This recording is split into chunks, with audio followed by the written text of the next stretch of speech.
So,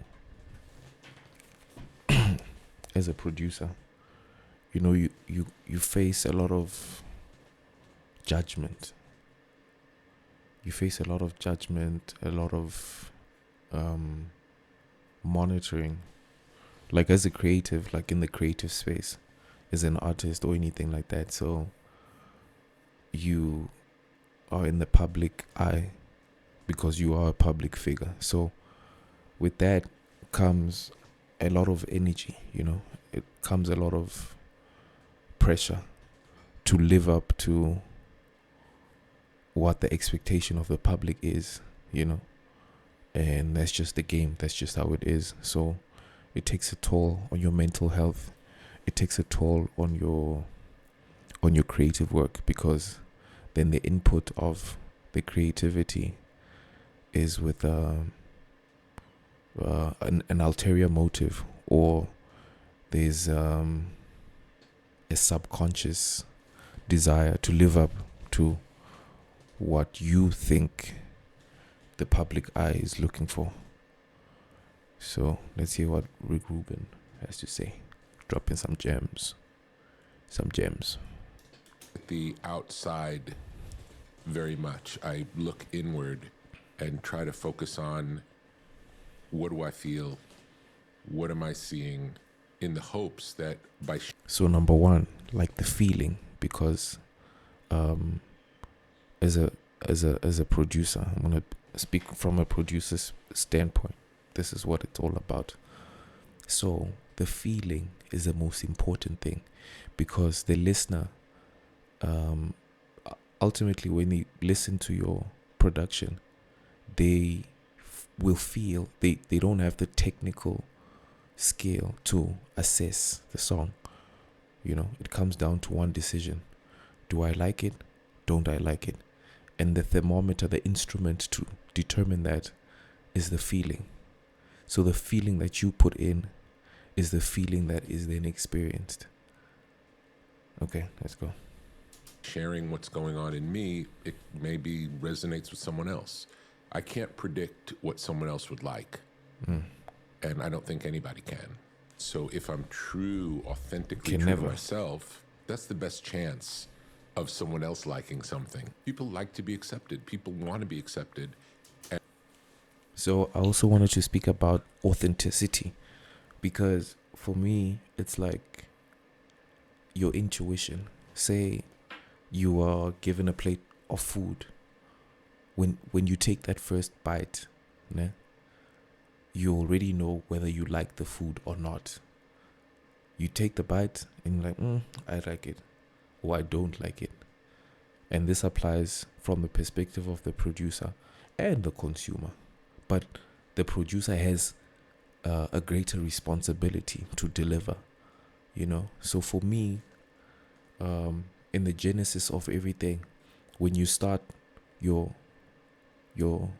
career as a producer, it starts off as a hobby, where it's like you make music because you love it. So it's about the feeling. You like, I like this, I don't like this, And then once you get to a point where you need to take things seriously, because you grow up and you have bills to pay, and you've got to utilize your time effectively. So it has to be lucrative. So now the pressure of having the music become lucrative sort of takes away from the organic delivery in the process.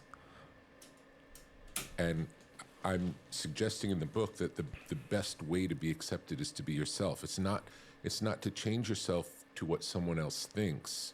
First of all, you don't really know what someone else thinks. And if you're not genuine to yourself, there's like nothing is there. It's just a projection or a mask. It's not true. In a sea of information, the more yours is personal, the more it's not like hers or his or theirs.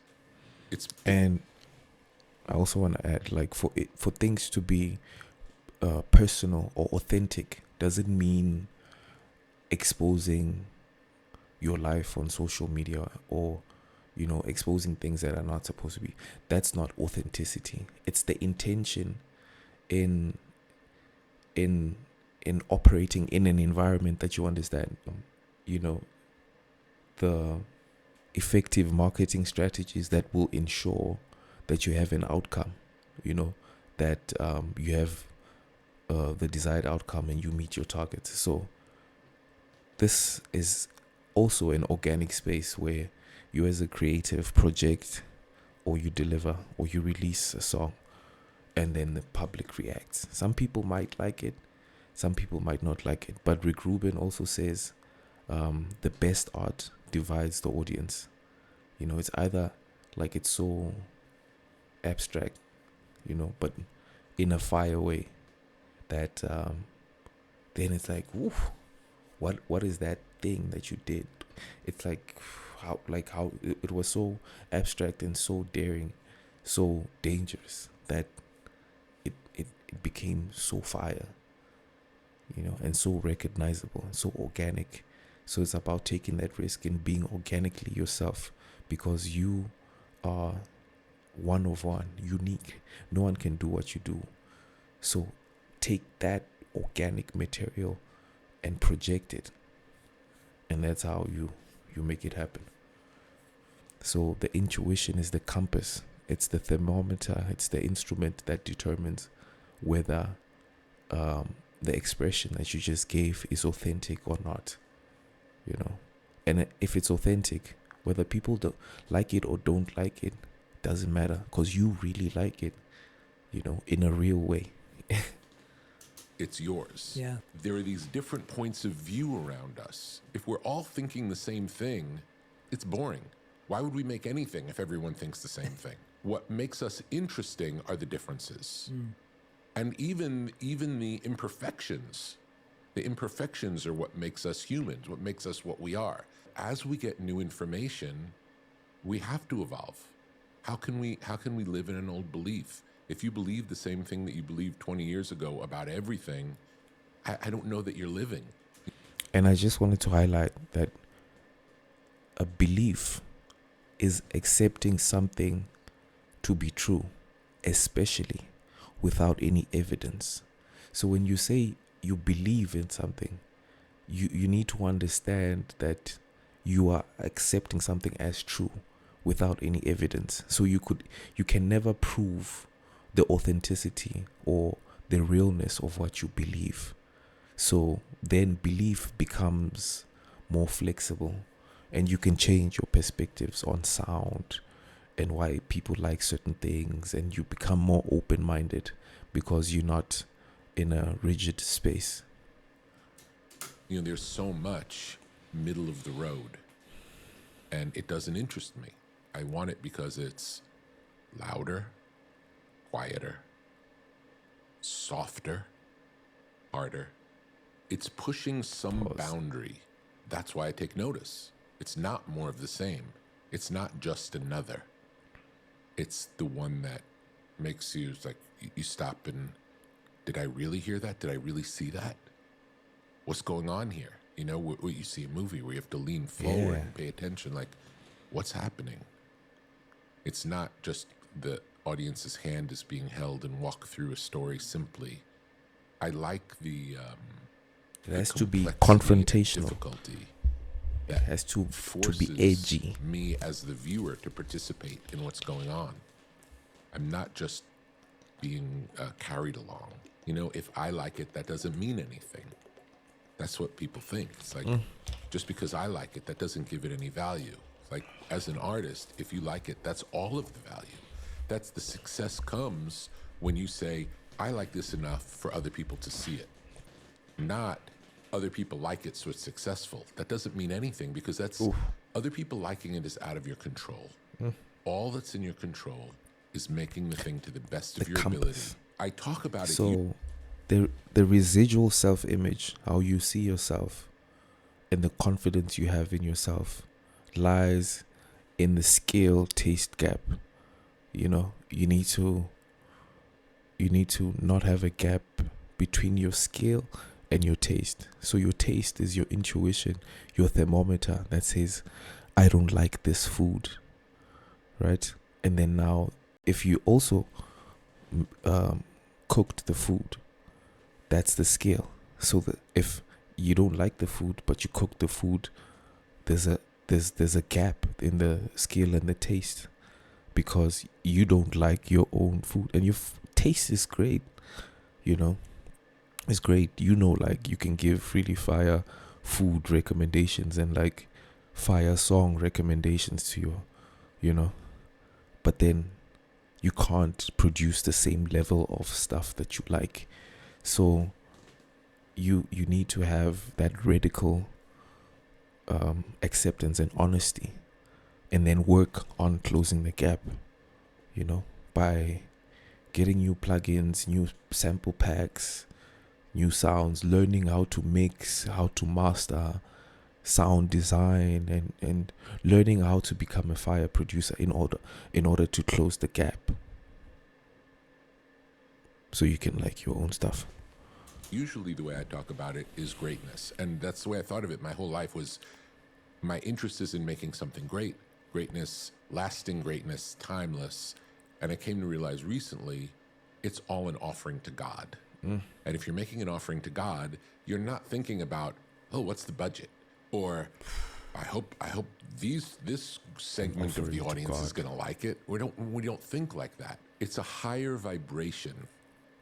We're making the best we can make to the best of our ability out of love and devotion. That's what it is. And I always say power